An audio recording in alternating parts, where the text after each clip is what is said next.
a true and faithful relation what passed for many years between Dr. John Dee and some spirits, and it might be good to leave in the name of the scryer, but okay.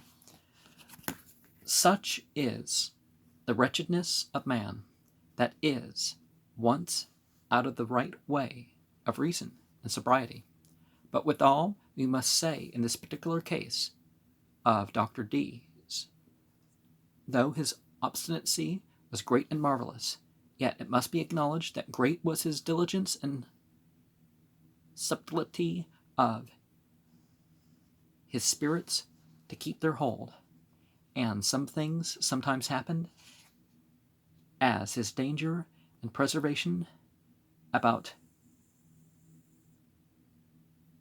Gravesend, where he first here related, went out of the realm very strangely, and such was the unhappiness of his misapplied zeal, that he made a providence of whatsoever happened unto him as he desired.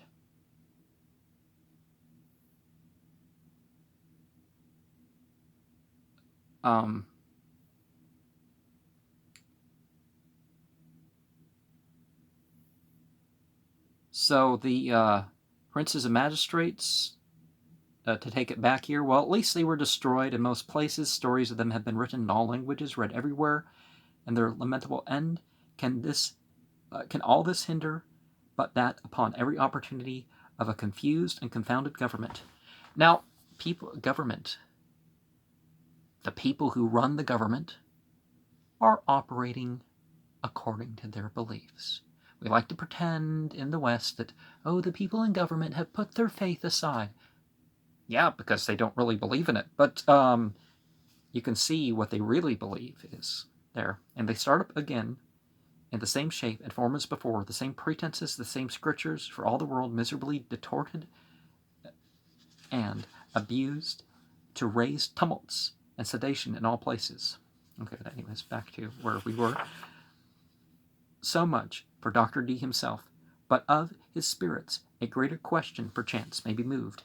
If evil, wicked, lying spirits, as we have reason to believe, and no man, I think, will question, how came they to be such persuaders to piety and godliness, yea, such preachers of Christ, his incarnation, his passion, and other mysteries of the Christian faith, not only by them here acknowledged, but in some places very scholastically set out and declared, it seemeth somewhat contrary to reason, and as contrary to the words of our Saviour, every kingdom divided against itself, and so on.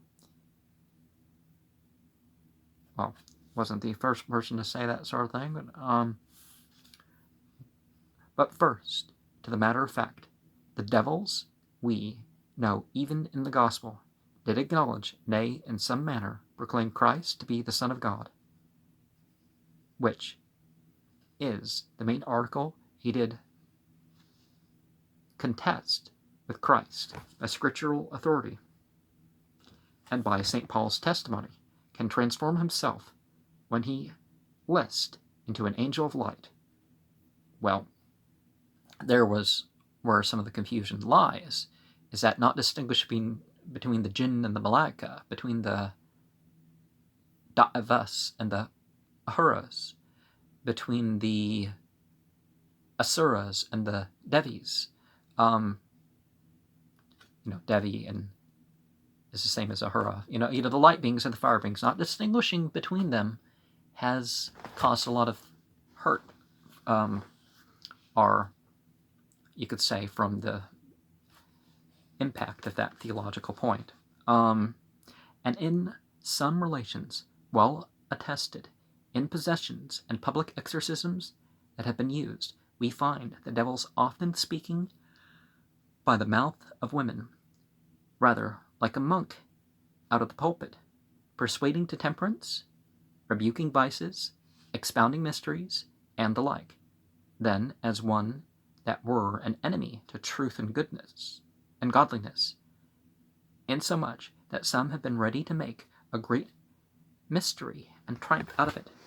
thereby to connect the heretics and atheists in time more effectually than they have been by any other means that have been used hitherto, and ascribing the whole business not to the devil himself, but the great power and providence of God, as forcing him against his will to be an instrument of his truth.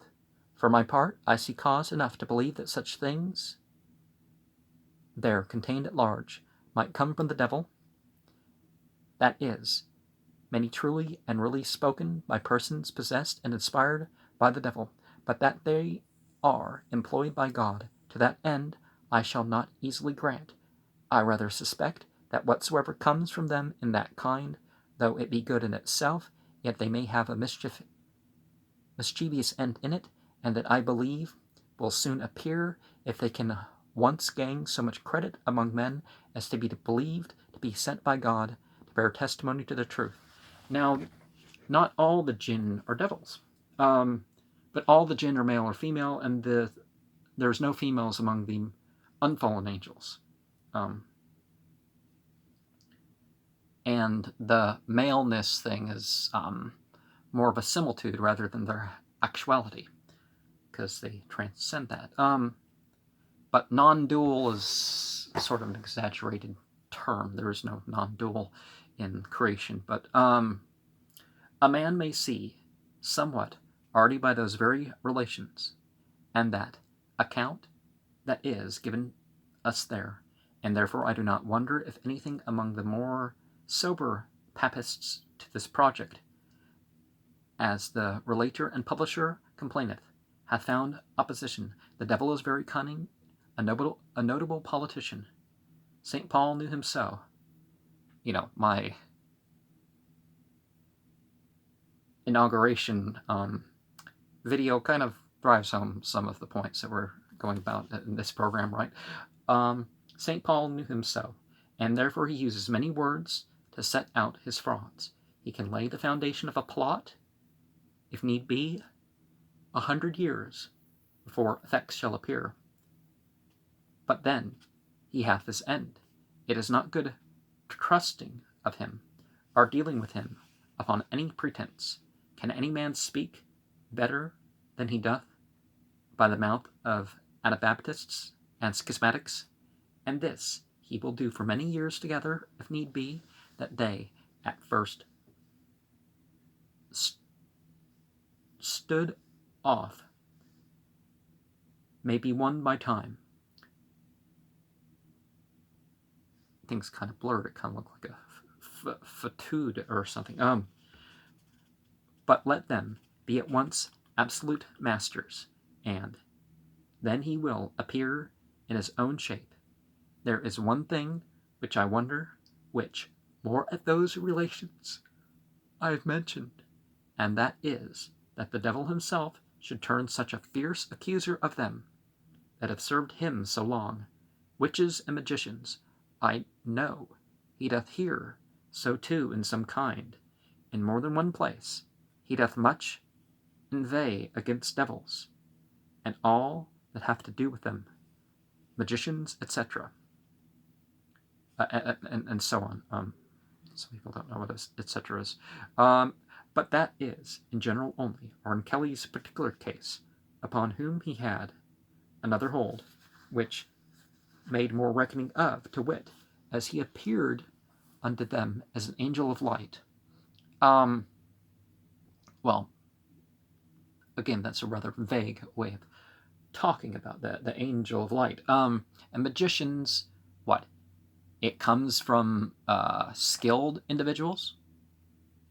If you'd say this is the art, the people who work the art and science of religion, his anti-enthusiasm thing kind of backs up that interpretation. He doesn't mind that it's the people who can give themselves an experience to, at least psychedelically, and help bring the feeling and the emotion and stuff. Meric Casaubon obviously likes a dry church service. Anything to maintain his interest there, and their good opinion of him, for he had great hopes from that plot. But he should pursue so rigidly particular men and women whom he used so long to death, and to do the part of an informer against them may seem more like unto a kingdom divided against itself, but it is not our case here, neither am I very well satisfied that whatsoever the devil saith or lays to the charge of them by whose mouth he speaketh ought to be received for good testimony. Here it may be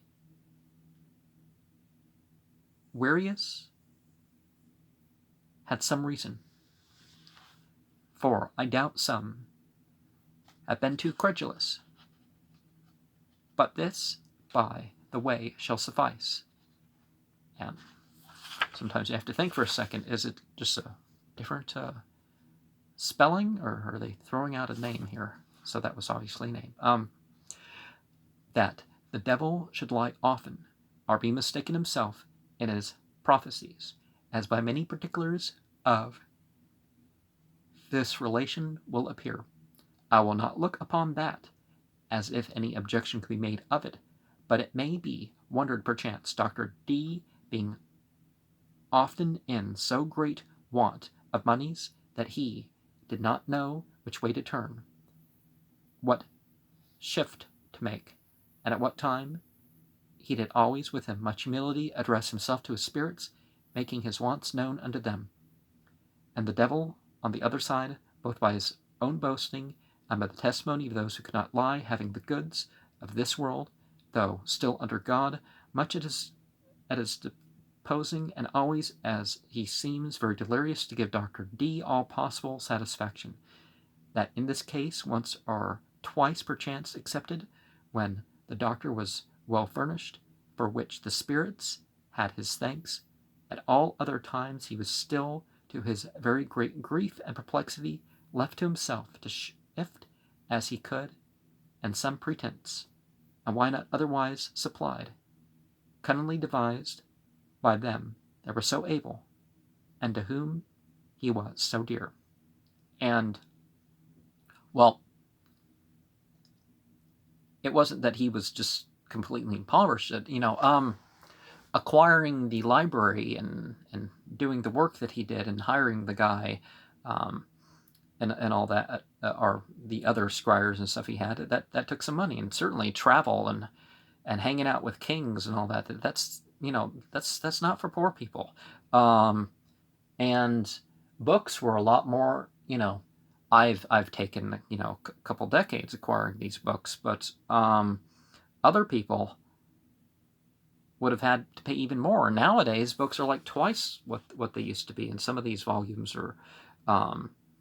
So, yeah, this idea that he was just some poor guy, it's like, well, no, he was invested in his work. I mean, he took care of his family, obviously, but I must remember myself, I said, so able.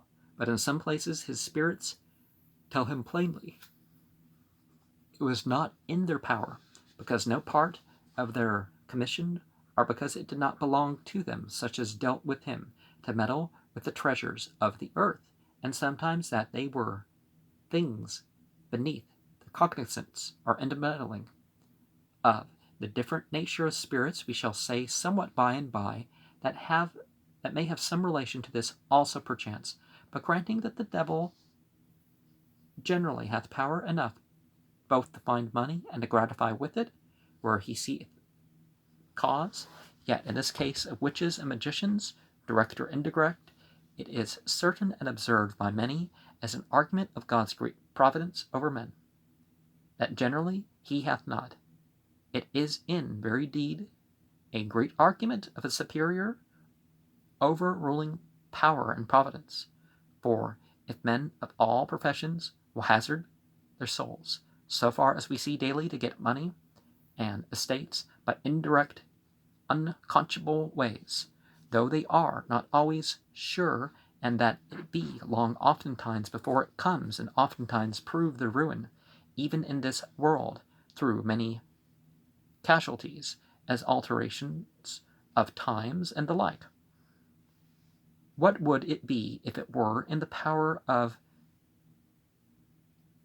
the doctor of the D to help every one that came unto him, yielding but to such and such conditions according as they could agree.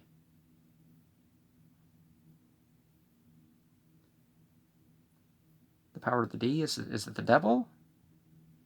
Yeah, that sounds... hitherto I have been considered what I thought might be, because they don't abbreviate, and see, now we're back to...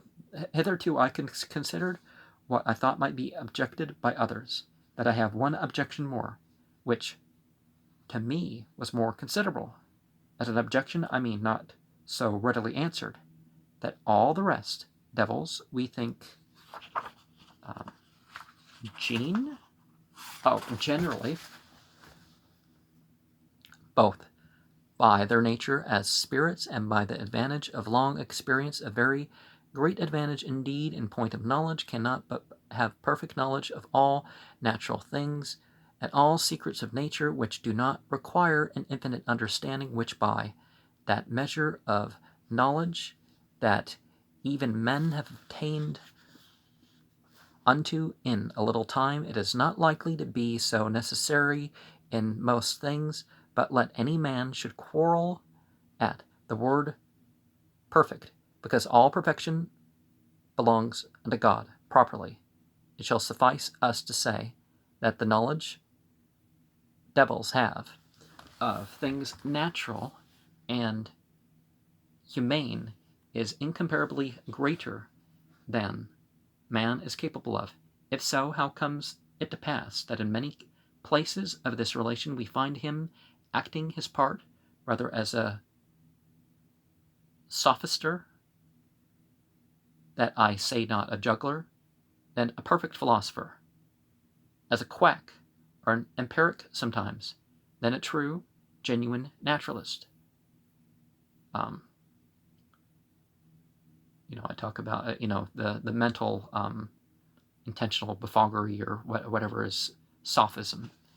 So oppression, sophism, and fanaticism, to give the spiritual thing, or the three things that we work to be liberated from. But and for language, not to speak of his divinity, which he might disguise of purpose to his own ends, rather as one that had learned Latin by reading of barbarous books of the Middle Ages for the most part, and then of one that had been of Augustus in his time, and long before that, while Dr. John Dee's education was a lot stronger than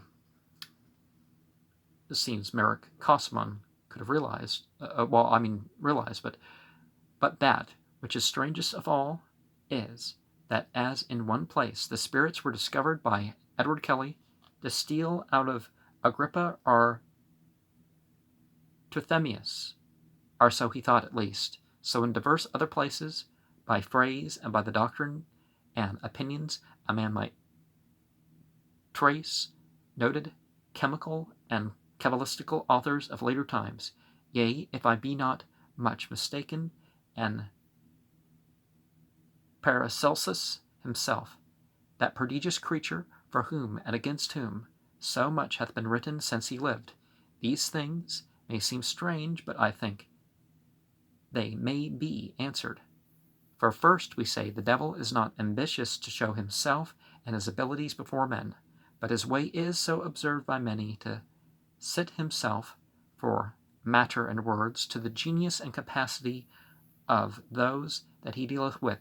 Dr. Dee of himself, long before any apparition, was a cabalistical man, up to the ears, as I may say, as may appear to any man by his Monus Hieroglyphica, a book much valued by himself and by him, dedicated at the first to Maximilian the Emperor, and since presented as here related by himself to Rudolph as a choice piece. It may be thought so by those who esteem such books as Dr. Floyd, Dr. Alabaster, and of the late Gaffarel, and the like. For my part, I have read him. It is soon done, but it is but a little book. But I must profess that I can extract no sense nor reason found and solid out of it. Because he's kind of close-minded, right? neither doth it seem to me very dark or mystical. Sure we are that those spirits did act their parts so well with Dr. D, that for the most part in most actions they came off with good credit, and we find the doctor everywhere almost extolling his spiritual teachers and instructors, and praising God for them. Little reason, therefore, have we to expect against anything in this kind that gave him consent, which was their aim and business. Secondly, I say, if anything relish here of Trithemius or Paracelsus or any such, well may we conclude from thence that the devil is like himself. That is the truest inference. It is that he inspired Trithemius and Paracelsus, and that speaketh here, and wonder ye if he speaks like them.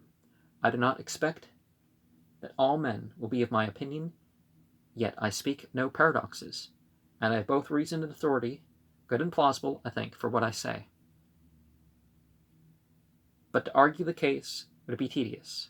Of Trithemius somewhat more afterwards will be said, but we must go far beyond that time, 1,000 years and above.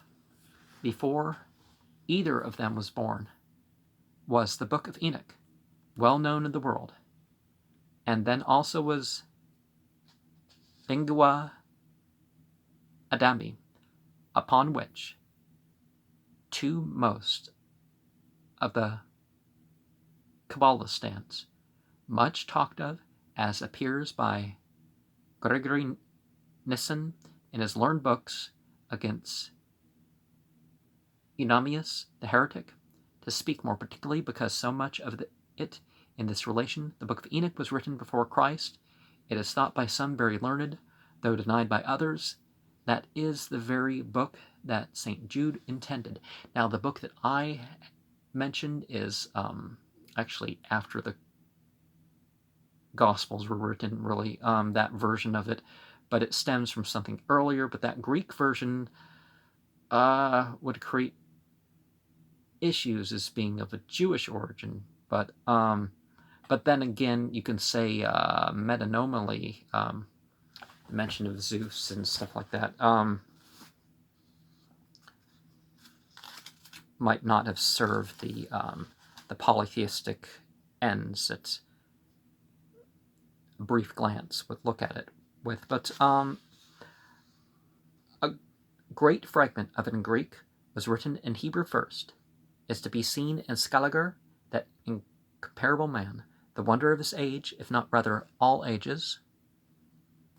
His learned notes upon Eusebius, it was so famous a book, intimately, that even heathens took notice of it, and grounded upon it objections against Christians.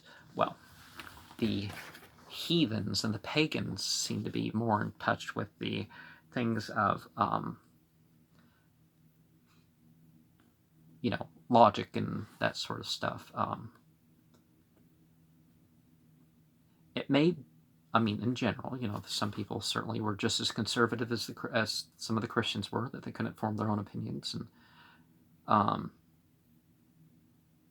or at least admit they had their own opinions, and be direct about the sources. But it may appear by Origen against Celsus. In his book 5, page 275, Pudna dad ug kek menos, saith he. Oh, that's kind of smudge, isn't it? En ta peri tone elhol ath et tone pros anthropus agelon ex the sun eth hasi a the thron otos El Thonta Eis Auton Apo Un No Enoch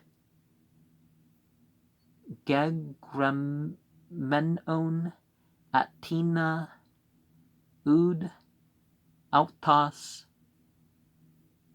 Fa'in Etai An Agtus Aude Gnor Isas Ati en Ais Eklasi Ais U Panu Fer Etai Os Thaya A Epigramena A Enoch. Biblia. But St. Jerome and St. Augustine speak of it more peremptorily as a fabulous book and not allowed by the Church.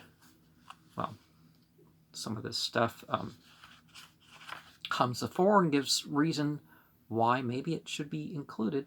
Not only because some of this stuff is mentioned in the Bible, that's been, the official Bible, but, there never was one Bible sent by God or anything like this. This was decided by church leaders, and same thing the Jews. The Jews decided which order their books and stuff were going to be. The Christians reordered what they call the Old Testament and made some changes. But anyways, how much of it is extant beside what we have in Skelliger, I know not, but not what part it is so often mentioned in this relation. By what I have seen, it doth appear to me a very superstitious, foolish, fabulous writing, that one that works upon the biblical sort of mythology. So it's are, to conclude, all in one word, Kabbalistical, such as the devil might own very well, and in all probability was the author of, and for that conceit of the tongue which was spoken by Adam in paradise. We have already said that there is no late invention, and I make no question but to proceed from the same author, yet those very characters commended unto Dr. D by his spirits for holy and mystical, and the original characters, as I take it, of the holy tongue, they are no other, for the most part, but such as were set out and published long ago by one Thesius Ambrosius, out of magical books, as himself professeth. You shall have a view of them in some of the tables at the end of the preface. Some letters are the same, others have much resemblance in the substance, and in the transcribing it is likely they might suffer some alteration, but it may be too that the spirits did not intend they should be taken for the same, because exploded by learned men, and therefore altered the forms and figures of most of them, of the purpose that they might seem new, and take the better. So that in all this the devil is but still constant unto himself, and this constancy stands him in good stead, to add the more weight and to gain credit to his imposture, not to be wondered if the same things be found elsewhere, whereas where the devil hath a hand. Now, devils, I guess it doesn't really matter much whether it's part of a hierarchy working or whether,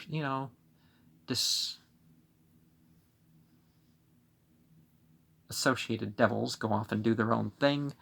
I don't think that's really too useful of an argument to get into, but it does seem that there were to be a unity without contradictions and all that other stuff in God's religion. So that's a criteria that you may want to judge the Bible on. Timothy 3:16. Isn't that a list that would be good to judge it with too? The Kabbalistical writings, as we might join in chemical Here also, mentioned in many places, I have nothing to say to chemistry as is merely natural, and keeps itself within the compass of sobriety. It may well go for a part of physic, for aught I know, though many great physicians, physicians,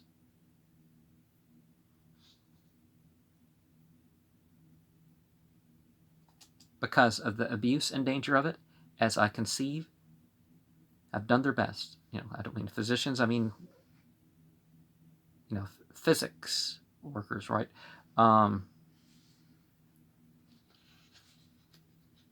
Physicists is what we say nowadays, have done their best, formally, to cry it down. I myself have seen strange things done by it, and it cannot be denied. But the wonders of God and nature are as immensely visible in the experiments of that art as any other natural thing. However, it is not so improbable that diverse secrets of it came to the knowledge of man by revelation of spirits, and that the practice and profession of it in most them especially that profess nothing else is accompanied with so much superstition. Well, superstition only means what survives, and isn't that the point of the Bible, is to compile a sacred history based on what survives, and listing all these stuff that indicates what else might be out there. They found some of that out there, and some of these things are bigger in the cuneiform texts or Sumerian or whatever, are bigger than what we have in the Bible. So yeah, an imposture. Now, not everything would be made up, but certainly some spiritual leaders make things up. Some people I am fine releasing, something that some people say, well, there's gaps. Why didn't you add this sort of details? Like, well, I don't have any memory of such a thing, so my visions or whatever don't include that. I'm not going to say it. As it would make a sober man that tendereth the preservation of himself in his right wits to be afraid of it.